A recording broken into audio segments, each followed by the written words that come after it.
Eu tenho uma observância diária, que é um fruto do aprendizado, e tem ficado cada vez mais intenso em mim, que eu gostaria de partilhar com vocês neste início de programa, que é a minha observância do tempo.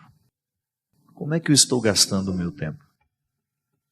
Eu acredito, minha gente, que a gente fica mais feliz, se é que a gente pode dizer assim.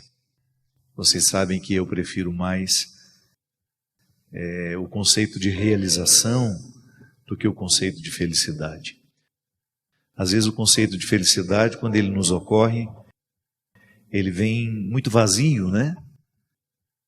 E a gente acaba limitando a felicidade a alguns momentos. Não estou falando disso. Estou falando de sentir-se satisfeito, mesmo tendo problemas e dificuldades na vida. Porque às vezes a forma como as pessoas compreendem a felicidade exclui as dificuldades da vida. E não é verdade isso. Nenhuma pessoa pode viver fora das dificuldades da vida. E nem por isso nós estamos impedidos de sermos felizes. Quando a gente fala em realização humana, parece que nós compreendemos as dificuldades como partes irrenunciáveis na nossa vida. Então eu me sinto mais realizado à medida em que eu tenho uma boa relação com o tempo. Há algumas semanas nós trouxemos aqui a Isabela Camargo, que nos ajudou a refletir sobre a síndrome de burnout, que é justamente quando o excesso de trabalho nos adoece. Burnout é todo o processo de desequilíbrio mental mesmo, nascido dos nossos excessos, sobretudo no trabalho. Naquele dia a gente falava de como nós temos uma dificuldade de lidar com o momento presente. Você pode observar, nós estamos cada vez mais assim. Se isso já foi uma característica de outros tempos, de outras épocas, nós podemos dizer que nós estamos praticando muito essa incapacidade de lidar com o momento presente. Tem sido uma constante na nossa vida. À medida que eu falo, você pensa aí no que você vive, nas suas dificuldades também. Pode observar. Dificilmente nós estamos inteiros no que nós estamos fazendo. Dificilmente nós estamos inteiros no lugar em que nós estamos. Por exemplo, eu vim de uma palestra, pode ser que eu esteja aqui falando com vocês, mas meu coração já esteja lá na minha casa, que é onde eu gostaria de estar agora. E porque eu estou ansioso para chegar lá em casa, eu acabo não fazendo bem feito o que me é pedido para ser feito agora. Então eu vou programando a minha agenda de um jeito em que eu nunca estou aonde estou. Nunca estou aonde o meu corpo, onde está o meu corpo. E é estranho isso, né? Parece que a gente não coloca a nossa totalidade naquilo que a gente faz. Eu não estou dizendo para vocês que neste momento está acontecendo comigo, não. Pelo contrário, eu estou com muita satisfação de estar aqui. Sobretudo neste tempo que eu estou em viagem e nós não temos regularmente o programa de direção espiritual. Então eu estou aqui em São Paulo com muita satisfação gravando. Saí do meu compromisso, poderia muito bem ir embora direto, mas não, quis passar aqui na casa de São Paulo, que sempre me acolhe toda vez que eu tenho uma necessidade ou para facilitar a minha vida, estou aqui. Me sinto feliz em estar aqui. Conversar com vocês, falar com vocês das dificuldades que são nossas. Agora há pouco tempo nós tivemos lá na Diocese de Taubaté, no encontro de padres, uma reflexão sobre a direção espiritual. Eu tive a honra de abrir aquela manhã, aquele dia, a pedido do Dom Wilson, meu bispo, para falar sobre a direção espiritual na vida dos padres.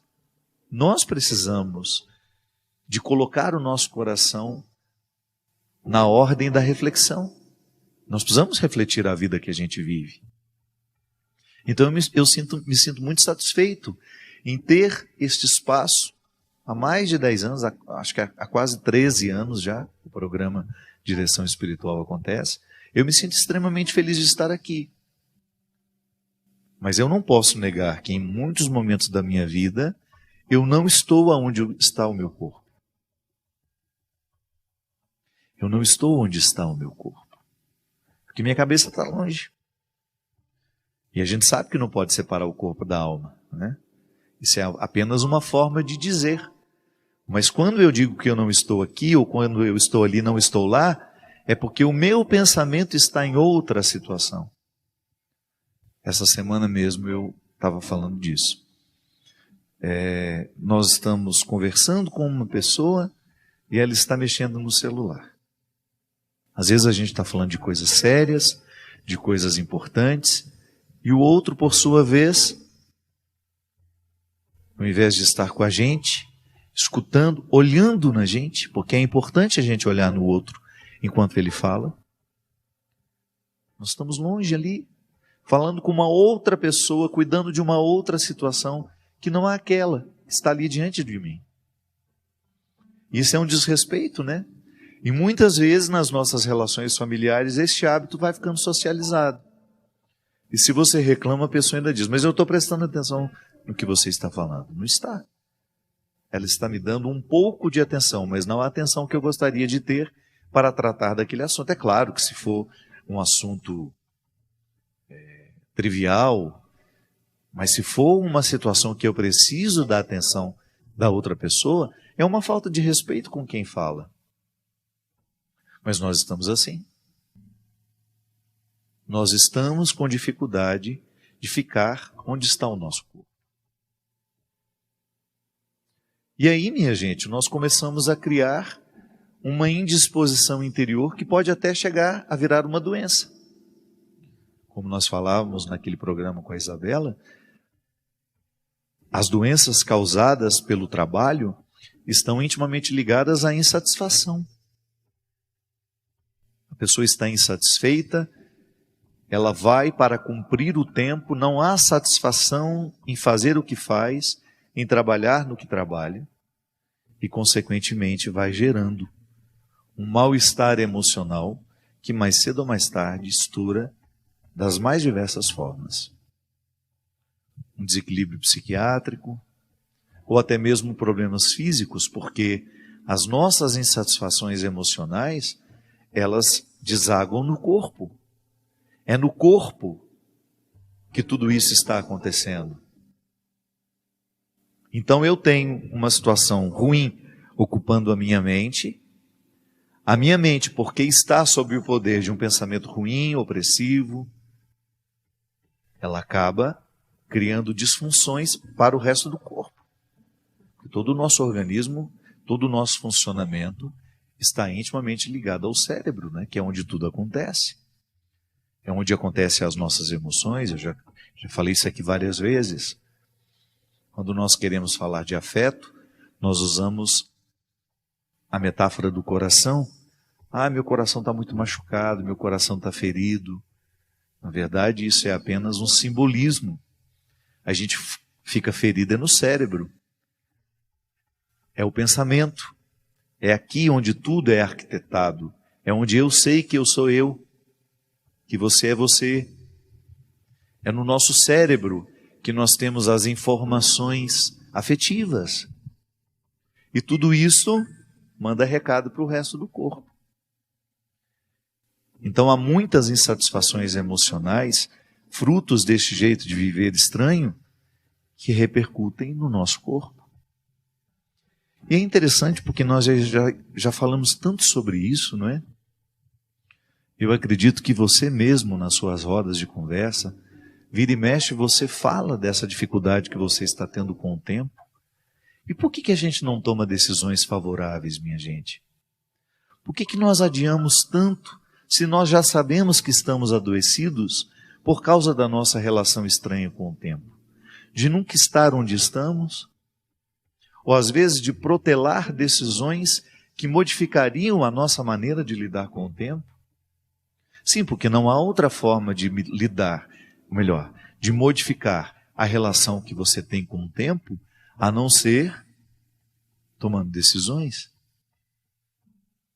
Eu já dei esse testemunho várias vezes, mas nunca é demais dizer. Quando eu adoeci e eu precisei tomar os remédios, uns 20, 30 dias depois, eu já estava mais equilibrado. Os remédios me provocaram uma melhora. E quem teve síndrome do pânico, agora essa síndrome de burnout, a depressão, sabe exatamente o quanto de fato a gente necessita da medicação. A medicação é fundamental, porque às vezes o que está faltando em nós é química. O organismo, por causa do estresse que a gente vive, nós não temos a produção hormonal que nós deveríamos ter. Nós não temos, por causa das vezes da nossa alimentação desregrada, descuidada, a gente não tem os nutrientes necessários, justamente por não termos uma atividade física, por não produzirmos as enzimas, os hormônios necessários para o bem-estar, porque o corpo todo ele é movido por hormônios. Hormônios para acordar, hormônios para ficar mais feliz, hormônios para dormir. Nós somos um mecanismo regulado o tempo todo por uma produção hormonal que é a primeira a sofrer quando nós temos um período de estresse. Então eu posso estar doente por um estilo de vida. O meu estilo de vida vai me adoecendo. Se eu como mal, se eu não durmo bem, se eu atraso o meu descanso, se eu negligencio o meu tempo de descanso, fazendo coisas que poderiam esperar, se eu não faço o esforço para colocar na agenda do meu dia um momento para a atividade física, para o cuidado do corpo, é muito provável que mais cedo ou mais tarde eu receba a fatura, eu adoeça, porque quimicamente eu fico desorganizado. E tudo em nós é química. O nosso organismo é muito inteligente, minha gente. Nós produzimos químicas para tudo. Mas se nós negligenciamos o cuidado que temos com o corpo, lamentavelmente o organismo não consegue, durante muito tempo, dar o que precisa para a gente manter-se bem. Para a gente se manter bem. Então, quando eu adoeci e tive a melhora que o medicamento me trouxe, a primeira decisão, e eu acho que foi a mais sensata, foi: então, já que agora o medicamento me equilibrou, eu tomarei as decisões necessárias para interferir naquilo que está me adoecendo. E o que estava me adoecendo, que ficou claro como dia, a minha lida com o tempo. A forma como eu estava lidando com o tempo. Definitivamente, eu não nasci para viver na correria que eu vivia. Não é próprio do meu jeito de ser. Você entende muito bem o que eu estou falando. Há pessoas que não conseguem viver de outro jeito. A correria não é nenhum problema para elas. Elas gostam. Eu não, minha gente. Eu gosto de ficar. Eu tenho prazer em ficar. Mas de repente eu tinha uma vida que não me permitia ficar. Eu estava o tempo todo para lá e para cá, para lá e para cá. E vivi anos, mais de 10 anos nesse estilo de vida. Então, no momento em que eu me senti capacitado, no momento em que eu me senti mais equilibrado, poderia dizer, eu fui tomar as decisões. Porque se eu não tomasse as decisões, eu não estaria sendo justo comigo, com os meus remédios, com o médico que me acompanha, com os amigos que estão interessados na minha recuperação, com a minha família que está preocupada comigo, com aqueles que de fato ficam preocupados com a gente. Porque não é porque é a família que está preocupado com a gente. Aliás, boa parte das pessoas das nossas famílias às vezes nos interpretam como caixas eletrônicos. Lembra da gente quando precisa de dinheiro. Fala daquelas pessoas que estão de fato preocupadas com a gente. Que se interessam pelo nosso bem-estar.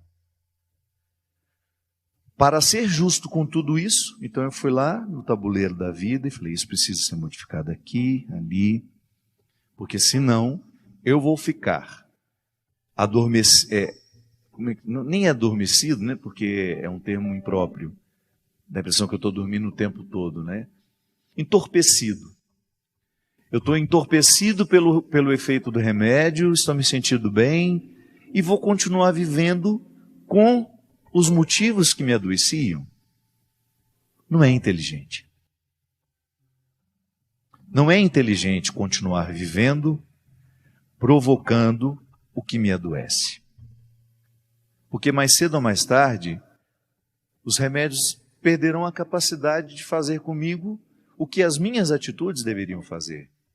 E é claro que depois, o remédio, auxiliado por uma atitude que modifica a vida, ele faz maravilhas em nós. Porque ele não está trabalhando sozinho. E você não está julgando sobre aquele remédio a responsabilidade de lhe curar. Por que eu digo tudo isso, minha gente? Porque nós estamos todos muito adoecidos fisicamente, psíquica e emocionalmente.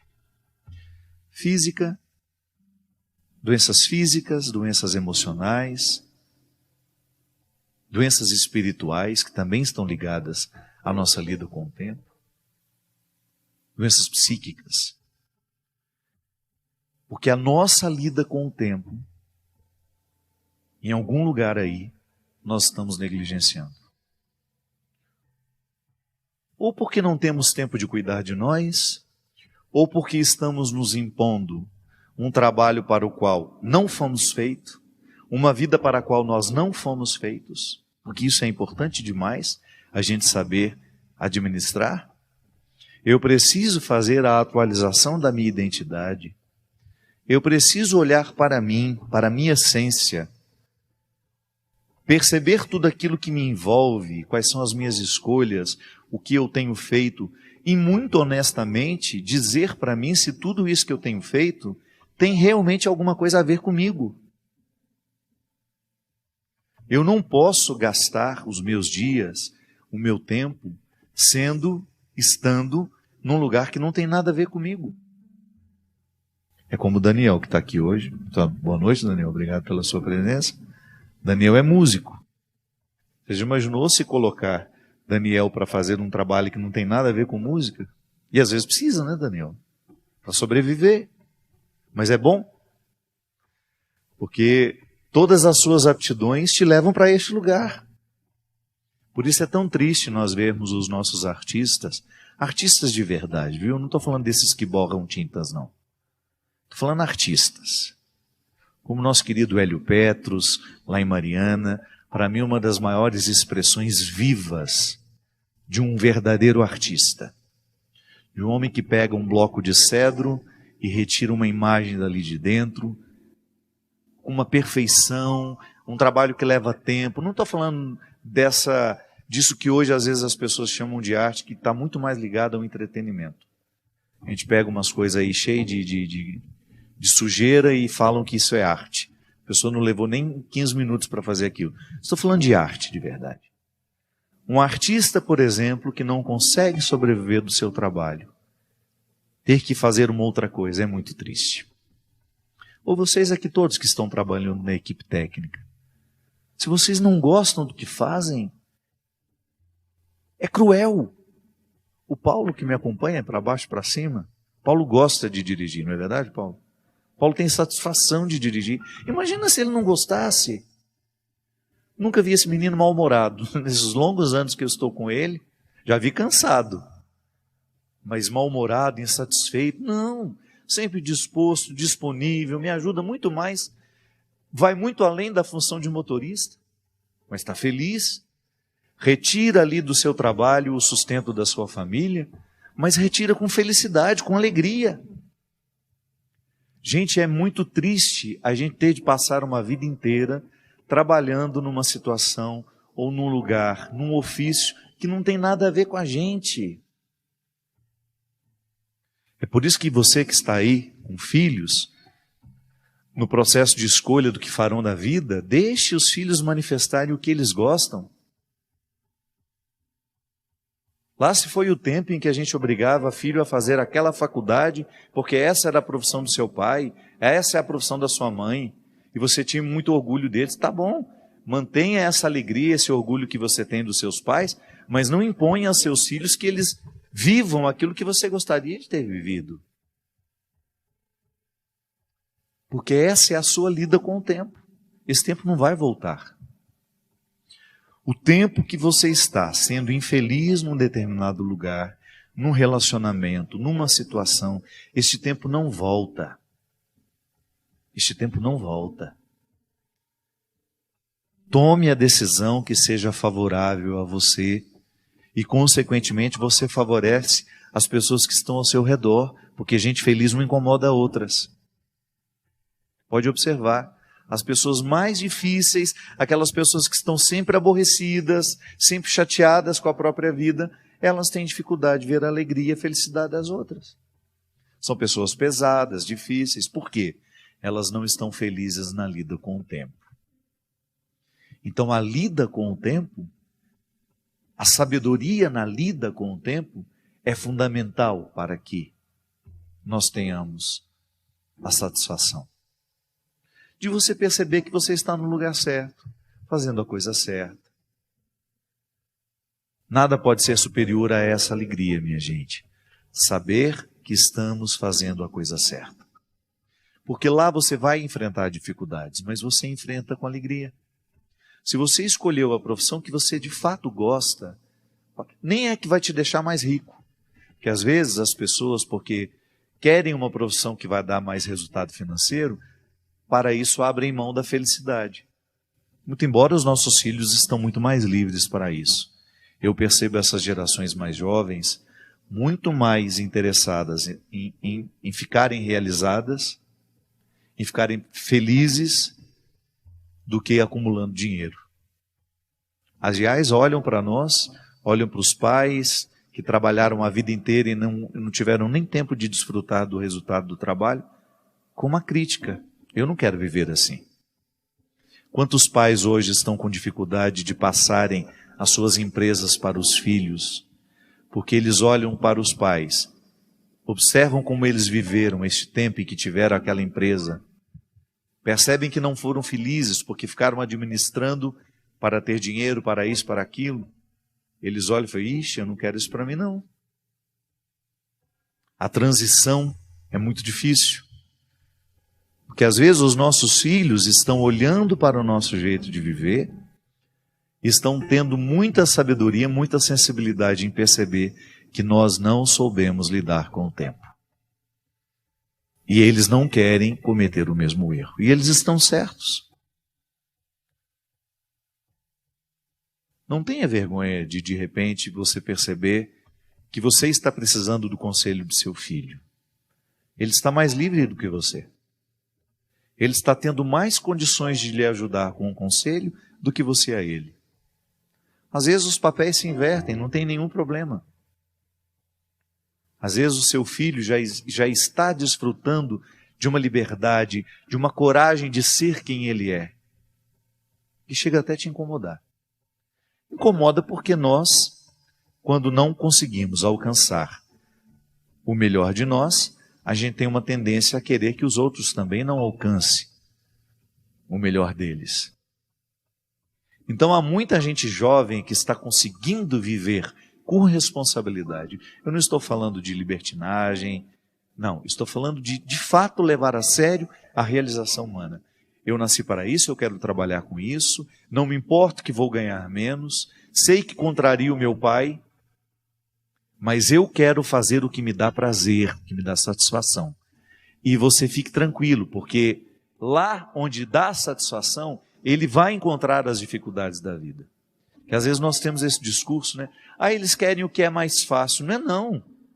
Até onde a gente é feliz, nós temos dificuldades. Só que são as dificuldades certas. Uma coisa é eu ter de enfrentar os desafios do meu ofício, do meu modo de viver, e estar feliz assim.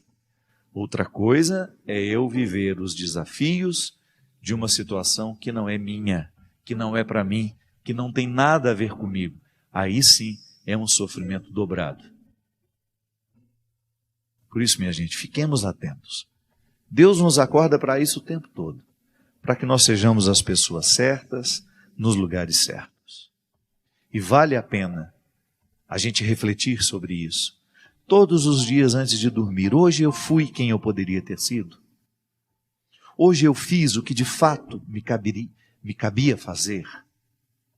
Eu fui honesto comigo? Eu busquei a melhor parte? Eu fui honesto em querer, em lutar, em trabalhar, em vencer as dificuldades para ter condições de assumir o meu lugar no mundo?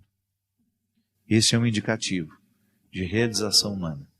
Quando a gente percebe que nós estamos vencendo dificuldades que fazem sentido. São sofrimentos que fazem sentido, porque eles estão contribuindo para o nosso crescimento. Medir o cristianismo da gente. Não existe régua para saber o quanto a gente já é cristão. Mas há alguns indicativos interessantes para a gente prestar atenção. Um deles é a qualidade das nossas amizades. Nós temos bons amigos, construímos bons amigos. Que eu acho interessante que às vezes a peregrinação é uma feliz oportunidade de construir bons amigos. Porque ali você encontra pessoas que talvez estejam vivendo as mesmas buscas, e isso favorece demais o encontro. A gente vai ficando cada vez mais exigente no que diz respeito a relacionamentos. Quanto mais a gente cresce em Deus, maior é o nosso crivo para os relacionamentos. Não é que a gente vai desprezar as pessoas, não é que a gente vai ficar arrogante, orgulhoso, não, pelo contrário. A experiência com Jesus, ela vai nos simplificando. E porque a gente vai ficando mais simples, a gente fica também sem rodeios para dizer o que queremos ou não. Há pessoas que às vezes você tem aquele melindre de nunca poder dizer a verdade. Você sabe que aquele relacionamento de amizade, de proximidade, já não está lhe fazendo bem, porque aquela pessoa só lhe procura para fazer fofoca, ela sempre lhe induz a ficar extraindo de você o que você tem de pior. Eu sempre gosto de dar esse exemplo. Um homem casado que quer ser fiel à esposa, aos seus filhos, à sua família, ele precisa saber muito bem com quem ele anda. Quais são os companheiros, digamos assim, que têm influência sobre ele? Porque se ele quiser ser fiel, é claro que ele não vai poder abrir guarda, baixar a guarda, para que pessoas que não estão nem um pouco interessadas na fidelidade dele à família estejam por perto e influenciando. Então, às vezes, nós, nos nossos relacionamentos, nem sempre a gente tem o discernimento de perceber quem é que deveria ser mais próximo de nós neste momento da nossa vida. Da mesma forma que quando nós estamos doentes, nós precisamos de regularmente encontrar os médicos, a amizade é a mesma coisa. Quando nós estamos fragilizados, nós temos muita necessidade de termos pessoas de confiança ao nosso lado. Eu me lembro que foi isso que me sustentou muito. Eu poder olhar para o lado e reconhecer pessoas em quem eu confiava. E a confiança é fruto do tempo, né, minha gente? Não adianta a gente querer confiar da noite para o dia. É por isso que a gente precisa ter muito cuidado com os novos que chegaram. Não é que a gente vai fechar as portas para novas amizades. Não é isso. Mas é você ficar atento se estes que acabaram de chegar já são dignos de você confiar a sua vida. Confiança é gradual. Até nisso também nós demonstramos a nossa ansiedade, né? Nós queremos ficar amigos da noite para o dia, já queremos acelerar o tempo. Pode ter riscos nessa atitude, nessa escolha.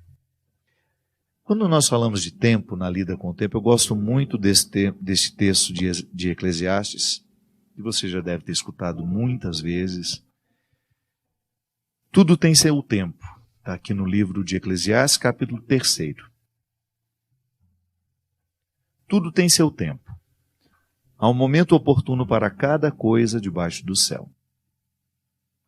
Tempo de nascer e tempo de morrer.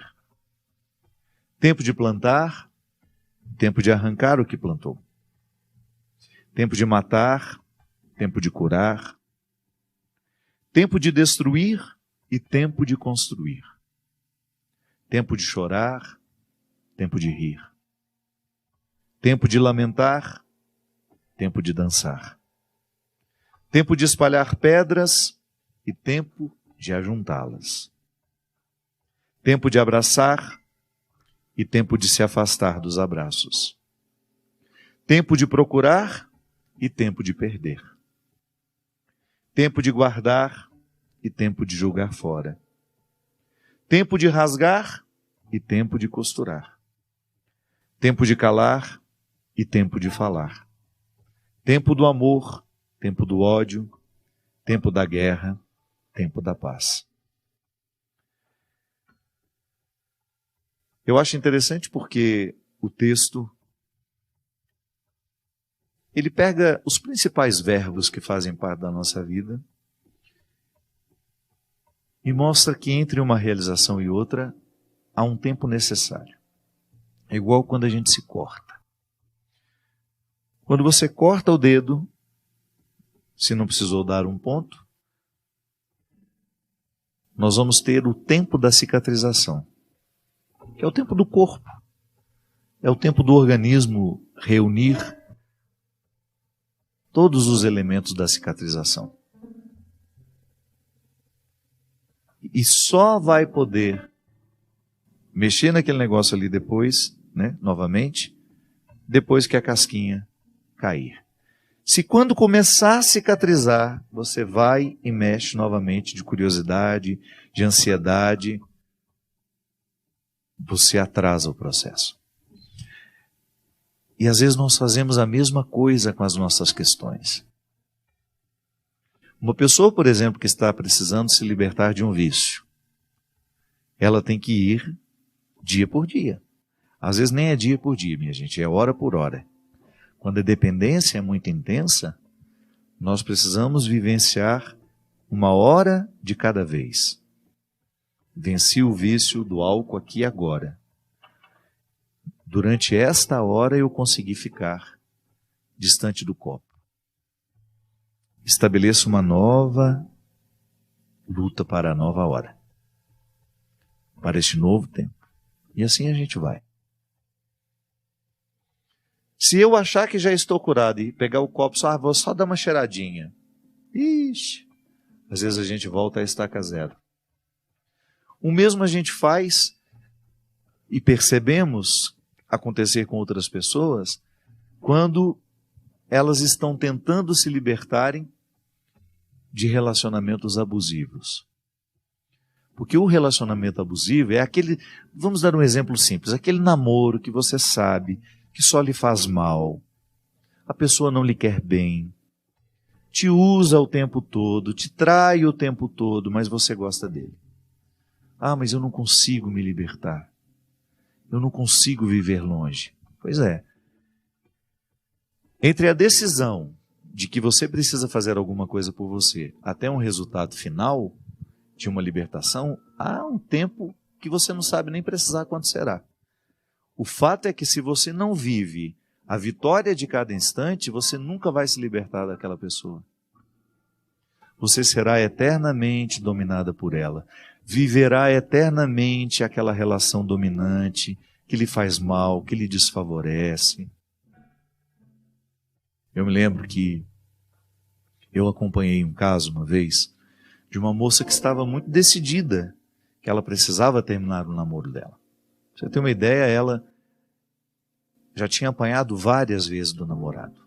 Violência física mesmo. Sem contar a violência emocional, que foi justamente afastá-la de todos os amigos. No primeiro momento, ela foi deixando de ter os vínculos que ela tinha, de amizades, deixou de estar com aquela amiga que antes era muito próxima, deixou de estar... Tudo porque ele impunha. Aos poucos ele ia semeando uma discórdia, ele ia falando mal daquelas pessoas para ela.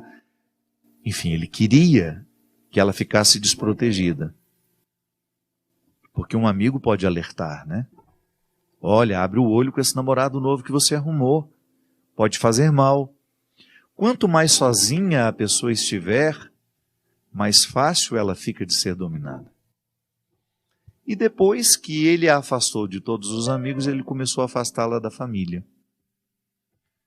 E para mim ali foi o primeiro passo que porque eu notei, era uma pessoa de minha convivência. Falei, gente, não está certo esse negócio. Porque quem nos ama faz questão de que nós estejamos junto das pessoas que nos amam também. É como eu vejo a minha mãe, por exemplo, feliz por saber que eu sou cuidado por onde eu vou. Porque o amor da minha mãe é verdadeiro. Diferente de uma pessoa que quando vê que eu estou sendo cuidado por uma outra, sente ciúme. Não estou dizendo que minha mãe nunca teve ciúme. Mas é que o primeiro movimento é sempre ruim, né? Ai, que inveja, ai, queria estar lá fazendo isso por ele. Mas depois vem o amor. Não, mas que bom, eu não estou lá. Alguém está fazendo por ele. O sentimento é possessivo e doentio quando você não é capaz de pensar no bem que eu preciso receber quando estou lá. Você quer que só você faça o bem. Então você fica privando a pessoa. Isso não é amor por isso. Quando a gente percebe que o outro está querendo nos afastar das pessoas que nos amam, tem que acender uma luz. A luz do perigo. Alguma coisa está errada. E assim foi. Conseguiu afastá-la dos amigos, conseguiu afastá-la da família, e aí sim estabeleceu sobre ela uma relação de muita agressividade, de todos os aspectos de agressividade, da agressividade que você puder imaginar. Todos os desdobramentos dela. A violência verbal, a violência emocional e, por fim, a violência física. Eu me lembro que quando me encontrei com ela, eu era um dos que ela tinha deixado de encontrar. E como era uma pessoa que eu gostava muito, eu fiz questão de procurá-la. No primeiro momento ela resistiu em conversar comigo. E quando a encontrei, tinha acabado de acontecer uma discussão muito séria entre eles, ela estava muito fragilizada e ela chorou muito. Chorou muito, muito, muito, muito. E me pediu ajuda. E eu me lembro, minha gente, que a ajuda que ela tanto queria, era muito simples. Ela queria construir dentro dela. O que é simples e ao mesmo tempo é difícil? Ela queria construir dentro dela a convicção de que aquilo que ele fazia com ela não era o certo. Olha como a pessoa fica frágil. Ela precisava ouvir de alguém que aquilo que ele fazia com ela não era o certo. Que uma pessoa que ama não faz aquilo que ele fazia. Olha a que ponto chega uma pessoa, onde está sob o domínio de outra. Aquilo que nós chamamos o sequestro da subjetividade. Eu tenho um livro sobre isso, que chama-se Quem Me Roubou de Mim. Eu falei, mas por que você precisa que alguém lhe diga isso, se você já sabe? Ela fala, eu preciso acreditar. E eu já não acredito mais em mim. Eu preciso acreditar, eu preciso ouvir isso todos os dias, eu preciso conversar sobre isso, preciso falar com liberdade sobre isso, porque eu tenho consciência que ele me faz mal, mas eu ainda não tenho forças para lutar contra isso. E assim foi. Nos encontrávamos, né, sempre que podíamos, ou nos falávamos pelo telefone, para ela começar a fortalecer dentro dela a vontade, a consciência de que aquela vida que ela estava vivendo não era justa. E eu me lembro, minha gente, que desde essa decisão até a capacidade de largar esse namorado foi mais de 2 anos. Um período longo. Um período longo porque ela recaía sempre. Sempre da mesma forma, sempre do mesmo jeito. Quando ele percebia que ela estava indo embora, que ela estava se libertando daquele relacionamento, daquele sequestro que ele tinha estabelecido para ela, ele se fazia de vítima. Dizia que precisava dela, que precisava conversar com ela. E sempre tinha uma desculpa. Ou era uma roupa que ele tinha esquecido na casa dela, que ele precisava buscar. Ou era uma coisa de cartão de crédito, de que ele estava devendo a ela, não sei mais o quê. E ele começou a perceber que isso dava certo. Ele sabia exatamente como mexer as peças do tabuleiro. E ela sempre caindo na história dele. E cada vez que ela caía, porque eles voltavam. Eu preciso ir aí buscar uma camiseta que eu tenho certeza que está aí. Ela falava, não, eu mando para você a camiseta. Passava 10 minutos e ele estava lá na porta. Aí, todo carinhoso, já não era mais aquela pessoa agressiva que era. Ela voltava a estaca zero. Aí, quando tinha coragem de me contar porque voltou, porque às vezes nem contava, eu ficava sabendo pelos outros, meu Deus, voltou novamente. Que eu perguntava, eu não te contei, porque ele está tão diferente, eu tenho certeza que você não vai, eu sabia que você não ia acreditar, eu prefiro acreditar nele de novo. Enfim, minha gente, tudo resultado de uma dependência que aconteceu e de uma pessoa que não está sendo capaz de viver a transição da libertação. Porque toda libertação requer um período de transição. Ninguém fica liberto de uma dependência emocional, de uma dependência química da noite para o dia. Da mesma forma como a gente também não fica viciado da noite para o dia. O relacionamento abusivo também não se estabelece da noite para o dia. Aos poucos. Aos poucos que a imposição vai acontecendo. E aí ela ficou nessa lenga-lenga durante 2 anos. Eu me lembro que quando teve o último episódio entre os dois, até a polícia foi chamada. Ele a agrediu muito e agrediu na casa do pai dela. O pai dela não estava, quando chegou, aquela confusão, aquela história toda, enfim. E eu sempre dizia para ela, se você não tiver coragem de corrigir esse vínculo agora, mais cedo ou mais tarde isso vai terminar em tragédia. Que já não há mais respeito. E ela sempre fala, mas o que eu faço? Eu não consigo. Pois é, você consegue. Você precisa conseguir um pouco de cada dia. Hoje você venceu a dependência dele. Igual eu falava anteriormente, quando a dependência está muito enraizada dentro de nós, nós precisamos vencer minuto a minuto, hora a hora, dia a dia, para depois você ter o privilégio de colecionar meses de superação. E às vezes, minha gente, a separação precisa ser muito radical. Não adianta você ter o telefone, eu bloqueei ele no meu celular.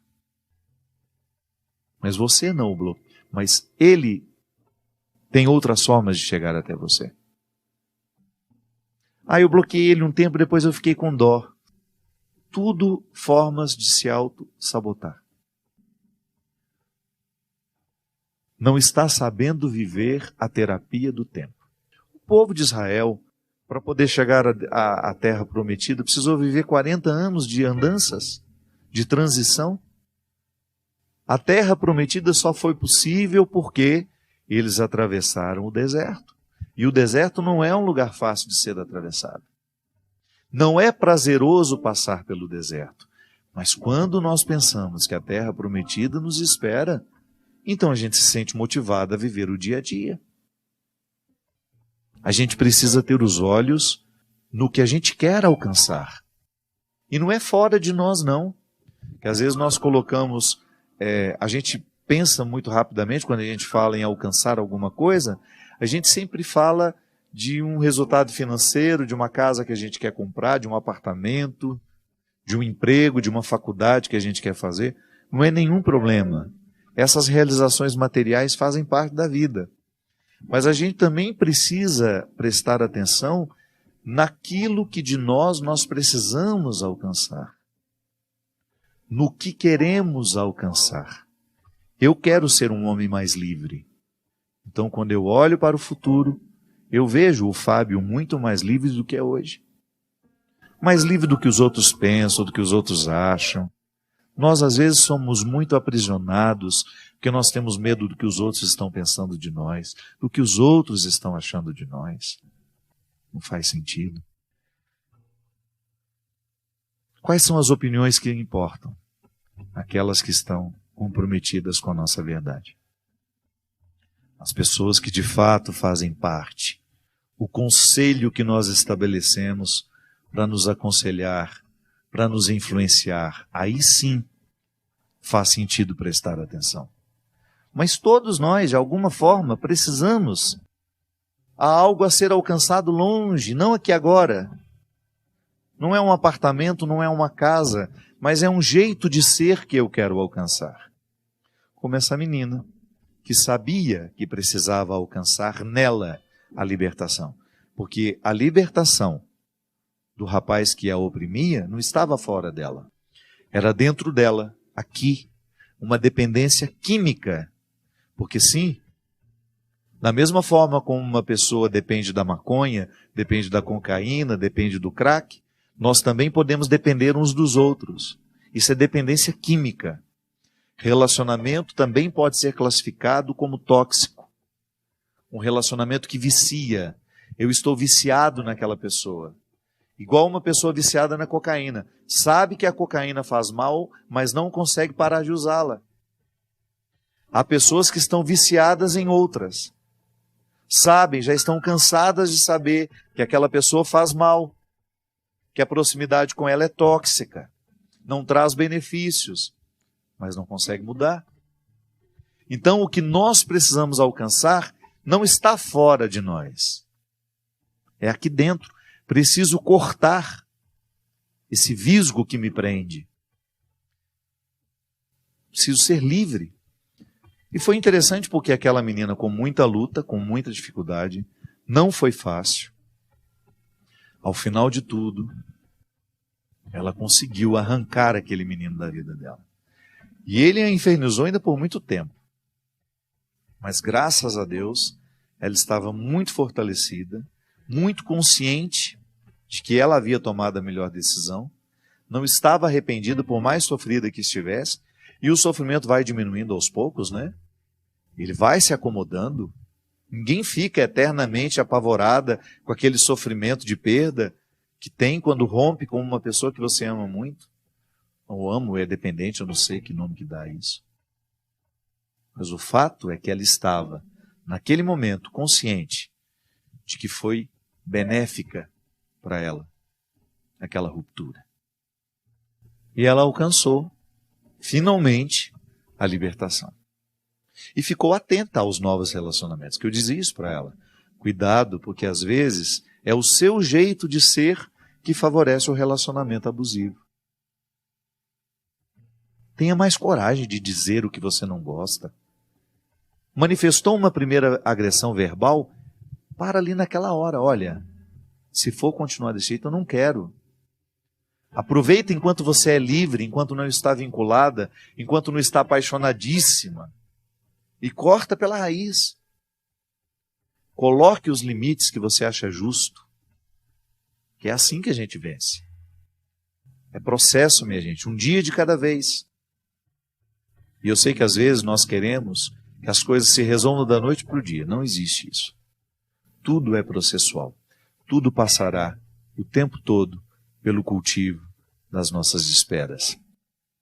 E quando a gente sabe que nós estamos no caminho certo, vale a pena viver cada minuto dessa espera. Porque o tempo, esse que se estende diante de nós, será sempre favorável àqueles que querem chegar. Muito obrigado pela sua companhia. Que Deus derrame muitas bênçãos sobre você. Se você estiver necessitando de viver uma ruptura, um fim de dependência emocional, afetiva, se você está precisando tomar uma decisão no seu trabalho, que a bênção de Deus lhe fortaleça, para que você possa agir favoravelmente à sua superação, ao seu crescimento. Ele que é Pai, Filho e Espírito Santo. Amém. Muito obrigado.